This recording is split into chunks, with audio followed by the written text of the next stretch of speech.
बहुत दूर, एक ऐसे देश में जो बहुत ही दूर था, एक बहुत ही सुंदर राजकुमारी रहती थी जिसका नाम था इजाबेला।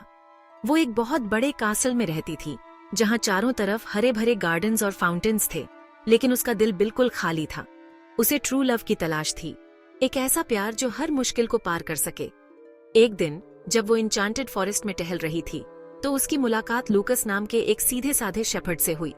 उसकी आंखें बहुत ही दयालु थीं, उसकी मुस्कान बहुत प्यारी थी और वो इजाबेला के साथ बहुत इज्जत से पेश आता था। वो दोनों बातें करते, हंसते और इजाबेला को पहली बार उम्मीद की किरण दिखाई दी। लेकिन उनकी प्रेम कहानी इतनी आसान नहीं थी। एक दुष्ट सॉर्सरेस मोर्गाना जो इजाबेला की खुशी से जलती थी, उसने लूकस को पत्थर की मूर्ति बना दिया। इजाबेला का दिल टूट गया, लेकिन उसने हार नहीं मानी। वो लूकस को बचाने के लिए एक खतरनाक सफर पर निकल पड़ी।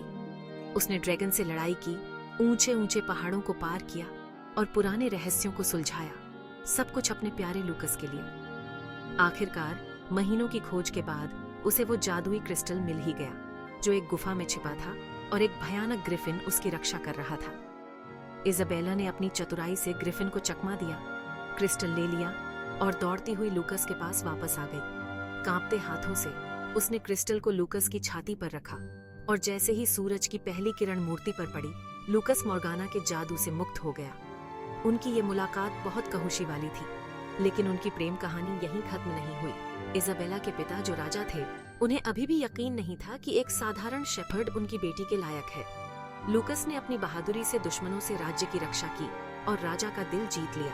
और फिर एक भव्य समारोह में प्रिंसेस इजाबेला और लूकस की शादी हो गई। उनका प्यार सितारों से भी ज्यादा चमक रहा था। उन्होंने बड़ी ही दया और समझदारी से अपने राज्य पर राज किया और उनकी कहानी पीढ़ी दर पीढ़ी सुनाई जाती रही, जो सच्चे प्यार की ताकत का प्रतीक थी। और वो हमेशा हमेशा के लिए खुश रहे। देखने के लिए शुक्रिया।